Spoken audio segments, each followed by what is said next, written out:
Good morning, everybody. This is Stephen Pugh of the Home Bible College. It is Sunday the 9th of April 2017, and I want to bring to you a book review. Now, I've been through all of my main Bibles and reference books, probably. There's a few more that I could mention, but I want to bring a book review of a book which I don't have a personal copy of, but I've downloaded from the internet the whole of the book, and I have to say that it was quite a surprise, and an extremely pleasant surprise. Let me read you what the title is. It's called A Commentary on Revelation. The creator or the author was E.W. He lived between 1837 and 1913. Now, Bullinger gets lots of stick from lots of people for all sorts of reasons. Occasionally he'll write something which you think, oh, that's very strange, very odd. Now, the reason why we're finding what he's saying very odd is because it's unusual. It's completely from the left field, and it's completely with a new frame of thinking. But we mustn't automatically discount something just because it's something that we've not read before. We need to read it and take it on its merit or not. The important thing about this commentary by Bullinger, it's freely available. It's in the public domain, so there's no difficulty about that. We can all have a copy on our computers. We can download it anytime. The thing that I find particularly outstanding about this commentary is the fact that it is so thoroughly thought out and thoroughly biblical.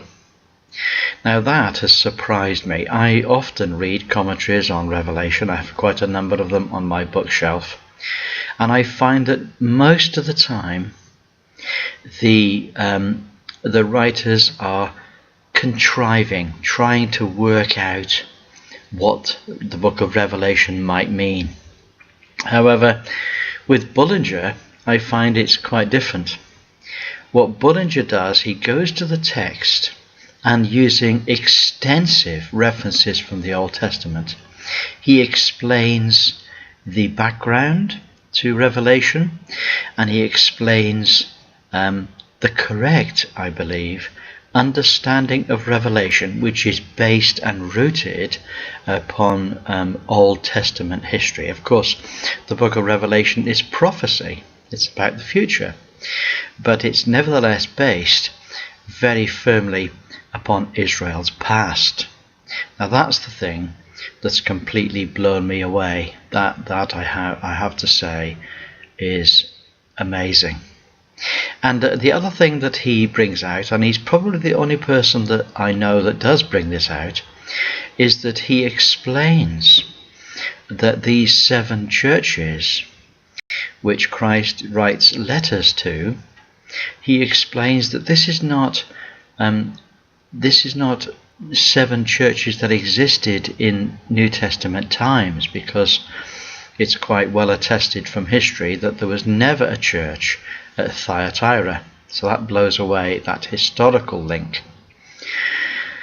What Bullinger does, and it's absolutely masterly in the way in which he does it, is he takes the references that are found within the letters, and he shows that the whole of these letters of Christ to the churches are very, very firmly based upon Israel's history.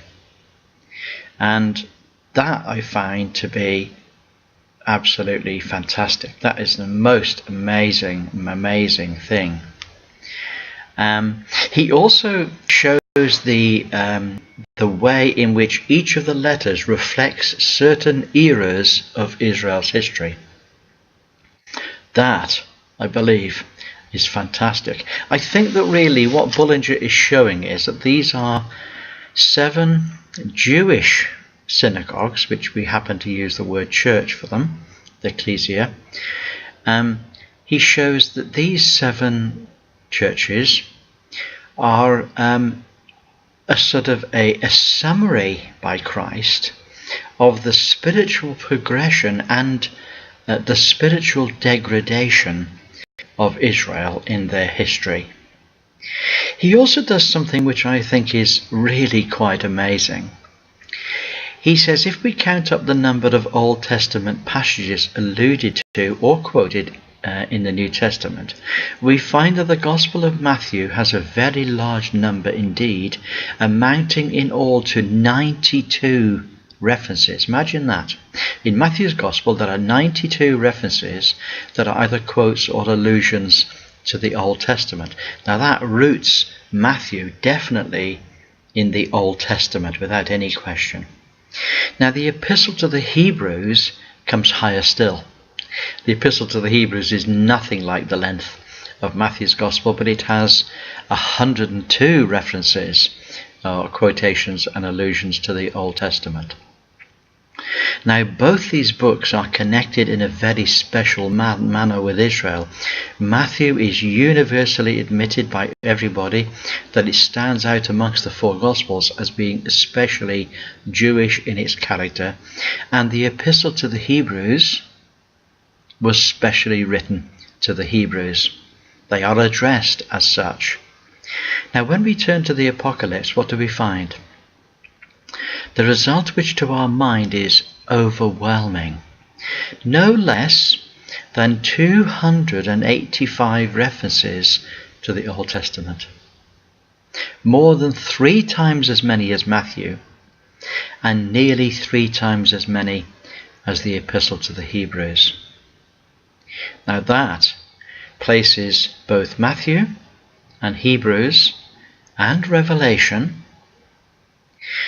having a very specific and direct link to the Old Testament. I find that information to be absolutely amazing.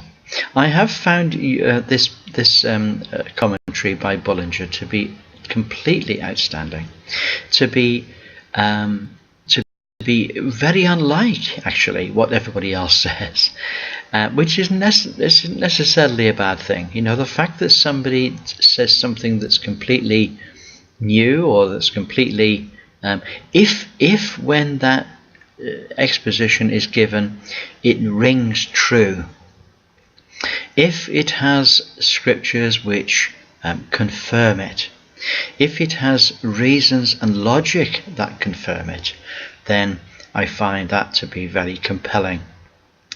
There's something else which is very interesting in a book like this, is that when Bullinger sort of picks apart the letters to the 7 churches, I find that that is something which we sort of all knew about.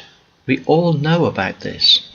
And yet, for the first time, what the Lord Jesus is doing is he's unpacking the whole of Old Testament history.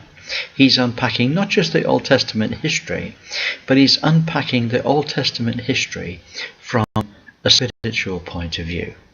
That is really quite fantastic. I just have never heard anybody speak in this way, and I have found it to be completely compelling. I believe that this is almost certainly the correct interpretation of these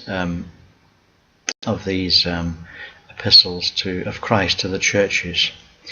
Now, I won't spend time going through each of these letters with you, but suffice to say that these 7 letters of Christ to the churches, they are very, very rooted in the Old Testament. And all I'm going to say is go to the internet, type in the Apocalypse, E.W. Bullinger, and it will probably come up. It's available for free. You can download it to your computer and go and look at it for yourself.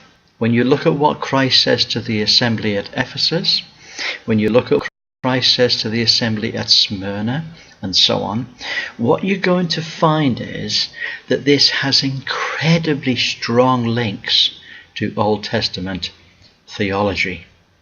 So there we are. So that's my book review for today. It's called The Apocalypse. It's a commentary on Revelation by E.W. Bullinger, and I have to say that I absolutely cannot recommend it enough. Well, God bless you. It's great to talk to you, and I look forward to catching up with you again next week. Bye for now.